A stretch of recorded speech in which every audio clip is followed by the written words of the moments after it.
press release. The Gurmad Party welcomes the decision of the Standing Committee of the Upper House of Parliament pertaining to the election and the importance of holding talks with the political stakeholder in Somalia, particularly with the federal member states, FMS.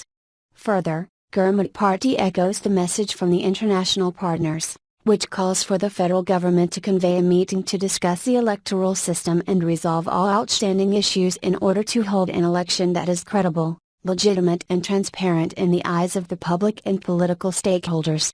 Gurmad Party is expressing uncertainty about the kind of election that will be possible in this challenging time of transition. The federal government has also failed to build a consensus with the political stakeholders repeatedly and to provide a political atmosphere to create an environment that is fair, equitable and transparent for all. Gurmad Party calls on the federal government to listen to resonating voices and learn from previously failed dogma of unilateral actions, which had led to political turmoil.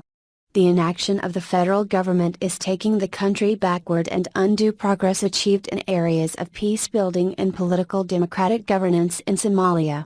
Therefore, the Gurmad Party considers it necessary, and calls upon the incumbent federal government officials, whose term of office is almost ending, to respect the rule of law and follow the mandatory procedures required for free and fair elections that is acceptable to all. Gurmad Party urges the federal government, federal member states, electoral body, and political parties to be guided by the principles and standards set out therein,